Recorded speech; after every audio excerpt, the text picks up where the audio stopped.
kumaha hukumna salat Jumat di pabrik atawa di hotel sedengkeun sanes mustawatin sadaya alias sanes penduduk asli dinya sadaya. Oge lamun urang misalkeun dijadikeun khotib khutbah Jum'ah di dinya di pabrik, di hotel atanapi di perkantoran, kumaha sikap urang? Jawabanana perkawis ngalaksanakeun salat Jumat, ngayakeun salat Jumat di pabrik, di hotel, di perkantoran, ayeuna ge di sakola pipilueun.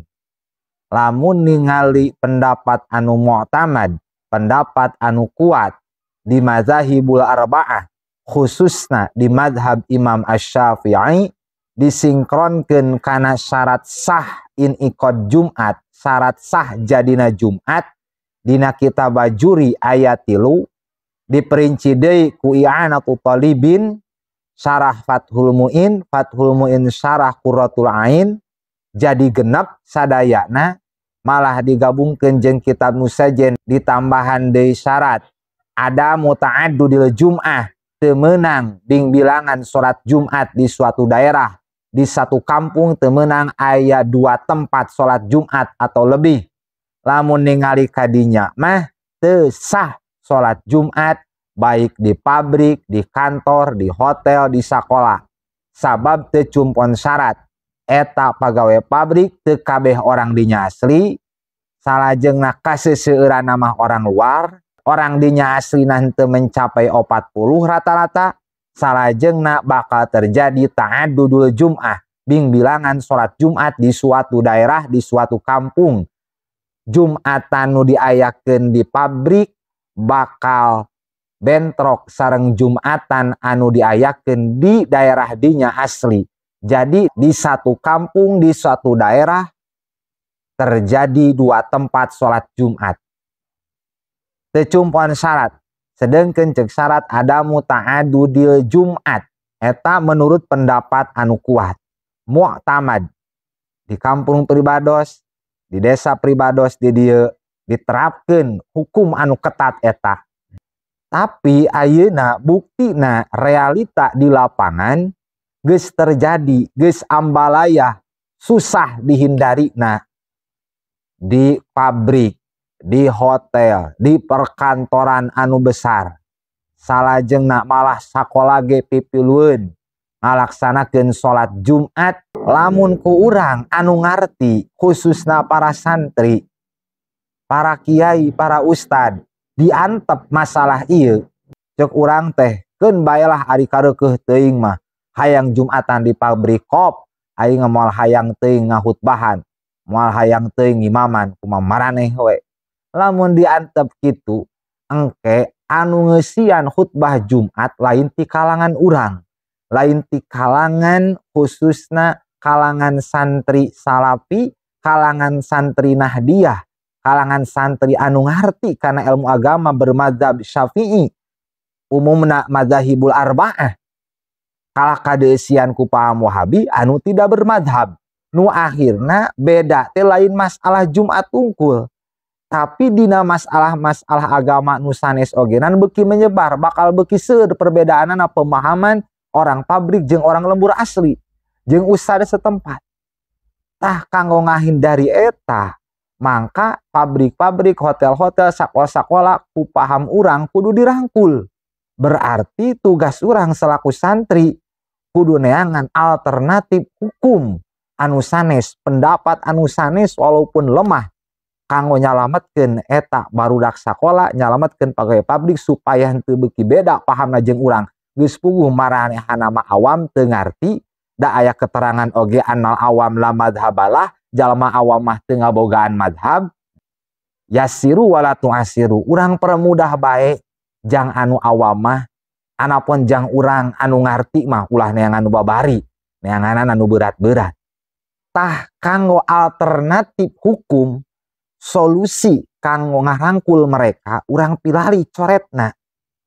Nu jadi masalah, nu matak teu sah teh, ceuk kaul mu'tamad mah pertama mereka bukan mustautin, bukan orang dinya asli. Kaseseueuranana, orang dinya asli nama hanya sedikit. statusna mereka kebanyakan mukimin, malahan mah aya musafir ngan rata-rata mukimin anu caralik di mes atau ngalontrak di dinya di sekitar pabrik. Pertama, urusan mustautin walaupun henteu nyampe ka 40 di mazhab Imam Syafi'i ogenan aya kaul qadim anu mengatakan bahwa sholat Jumat bisa sah dilaksanakan pesertana minimal 4 orang. Malah pendapat kedua tina kaul qadim 12 orang. Ieu kaul qadim geus diperkuat ku ashabna. Teu nanaon ku urang diamalkeunana. Urusan mustautin geus beres. Sakumaha keterangan dina kitab I'anatul Talibin juz kedua halaman 58 sareng halaman 58.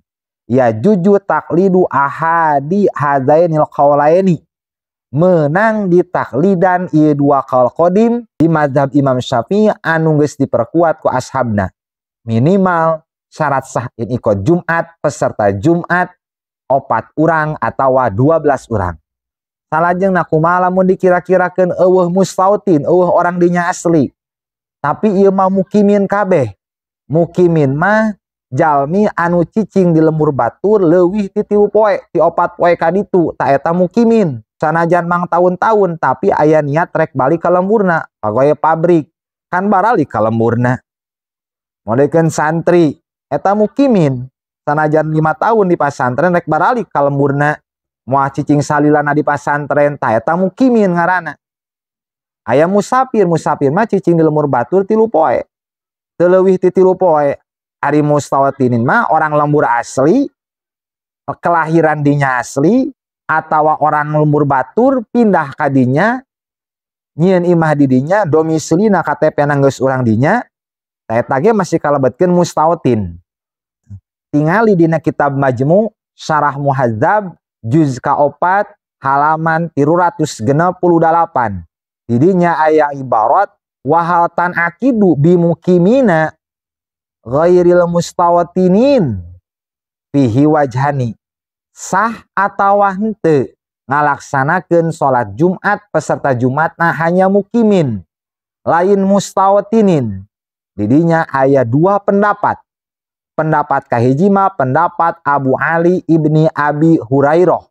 Menurut Abu Ali ibni Abi Hurairah, tan akidu bihim Jumatanana walaupun pesertana mukimin kabeh sah-sah baik. Jadi Jumatanana tan akidu. Alasanana karena mukimin itu sapertoskeun mustawatinin. Dina pada kena keneh ku kawajiban sholat Jumat. Pendapat kedua mah pendapat Abu Ishaq. Cek Abu Ishaq latan akidu. Teu sah salat Jumatna. Lamun pesertana mukimin kabeh. Karena sanyana Kanjeng Nabi sallallahu alaihi wasallam kaluar ti Arafah bareng sartana penduduk Mekah. Araya di Arafah. Dina dinten Jumat Kanjeng Nabi teu ngalaksanakeun salat Jumat sabab statusna mukimin. Lamun mah mukimin matak jadi syarat sah ikut Jumat, maka pasti Kanjeng Nabi ngayakeun Jumatan di dinya. Tapi Kanjeng Nabi teu ngayakeun Jumatan di dinya, tapi ngalaksanakeunana salat lohor bae. Matak cek Abu Ishaq ku padamelan Nabi eta teu ngalaksanakeun salat Jumat kulantaran pesertana mukimin kabeh, mukimin tidak jadi syarat sah ikut salat Jumat. Tah kanggo Jumatan di pabrik, di sekolah, di perkantoran candak baik pendapat Abu Ali ibni Abi Hurairah nu mengatakan sah salat Jumat ku mukimin kabeh. Masalah kahiji perkawis lain mustawatinin tos aya anu ngakengingkeun ku mukimin buktina pendapat Abu Ali ibni Abi Hurairah. Masalah kedua anu ngakibatkeun teu sah salat Jumat di pabrik, di perkantoran, di hotel teh nyaeta karena bakal terjadi ta'adudul Jum'ah. Di satu daerah, di satu kampung aya 2 tempat Jumatan. Cekal anu soeh mah tempat anu kadua terjadi Jumatanana. Nu jadi Jumatan teh tempat anu kahiji nu pangheulana nu pangheubeulna.